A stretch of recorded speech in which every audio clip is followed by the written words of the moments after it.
اعوذ باللہ من الشیطان الرجیم بسم اللہ الرحمن الرحیم۔ السلام علیکم، امید کرتی ہوں آپ سب خیریت سے ہوں گے۔ میری طرف سے امت مسلمہ کو نیا اسلامی سال مبارک ہو۔ اہل اسلام سن 1442 ہجری کا ایک سال طے کر کے نئے اسلامی سال 1443 ہجری میں داخل ہو چکے ہیں۔ کیا آپ جانتے ہیں کہ عمر رواں کا ایک قدم آگے بڑھ گیا؟ زندگی کی طویل مسافت میں ایک منزل اور کم ہو گئی۔ اہل ایمان کے نئے سال کے آغاز اور اہل کفر کے نئے سال کے آغاز میں بہت فرق ہے۔ اہل کفر کے سال کا آغاز ہوتا ہے تو وہ لوگ اور ان کے شیدائی منافقین گل غپاڑہ مچاتے، شراب کی بوتلیں اڈیلتے، زنا اور دیگر موجب لعنت افعال انجام دیتے ہیں۔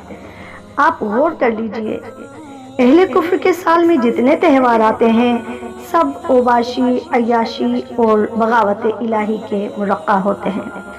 نیو ایئر نائٹ ہو یا ویلنٹائن ڈے، یوم بہار ہو یا اور دیگر بہت سے خاص ایام، یہ اہل کفر مادر پدر آزاد ہو کر دنیا کی رنگینیوں میں ڈوب جاتے ہیں اور احکم الحاکمین کی بغاوت کا علم بلند کیا جاتا ہے، اخلاقیات کا جنازہ نکال دیا جاتا ہے، انسانیت کی تذلیل و تحقیر کی جاتی ہے۔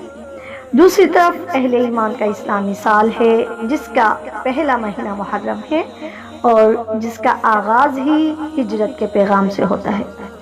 اسلامی سال کا پہلا مہینہ ہجرت مدینہ کی یاد دلاتا ہے، جب نبی کریم صلی اللہ علیہ وسلم ایمان اور اسلام کی خاطر اپنے آبائی وطن، سب سے پیارے وطن اور اللہ تعالیٰ کے جوار کو چھوڑنے پر مجبور کر دیے گئے۔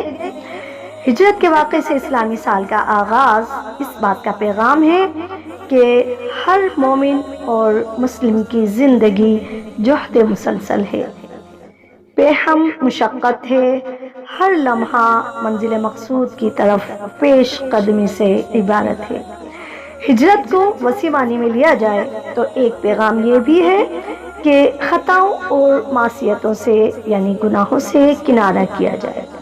نبی کریم صلی اللہ علیہ وسلم نے ارشاد فرمایا، المہاجر من ہجر الخطایا والذنوب،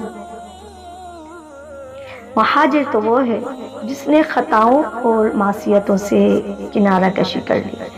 اس معنی میں نئے اسلامی سال کا ایک پیغام یہ بھی ہے کہ اب تک کے ماہ و سال جیسے گزرے گزر گئے، آئندہ کے لیے اللہ تعالیٰ کی نافرمانیوں سے قطعی اجتناب کر لیا جائے۔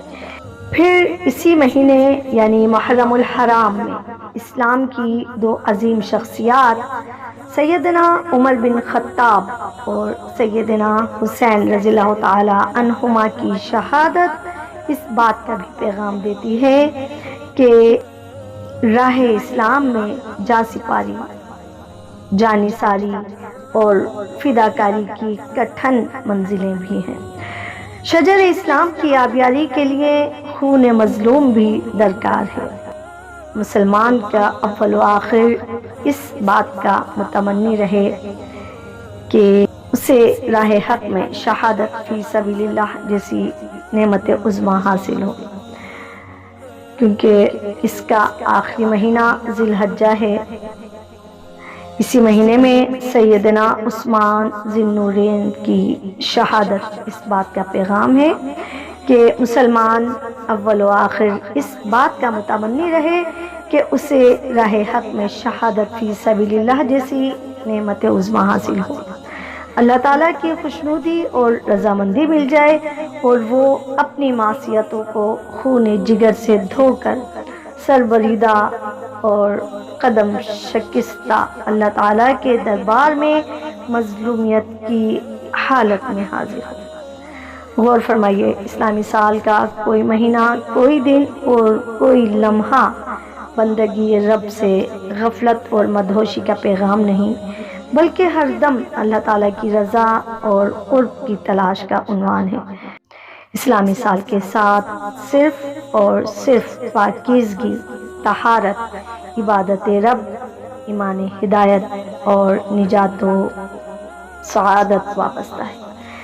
دوسری طرف اہل کفر کے ماحوسال میں جو اوباشی اور عیاشی اور بغاوت الہی سے عبارت ہے، تو جب تمام تر سعادتوں کا دار و مدار اسلامی سال کے ساتھ ہے اور جب مسلمان جیتا ہی وہ ان سعادتوں کو حاصل کرنے کے لیے ہے، تو کیوں نہ تمام اہل ایمان کو نئے اسلامی سال کے آغاز پر مبارکباد پیش کی جائے۔ کل عام وانت بخیر۔ اللہ تعالیٰ آپ کو نیا اسلامی سال مبارک کرے اور اسے خوشیوں اور سعادتوں سے نوازے، آمین یا رب العالمین۔ پروگرام پسند آیا ہو تو پلیز اسے لائک، کمنٹس اور شیئر کریں۔ چینل کو سبسکرائب کرنا نہیں بھولیے گا۔ اپنا خیال رکھیں۔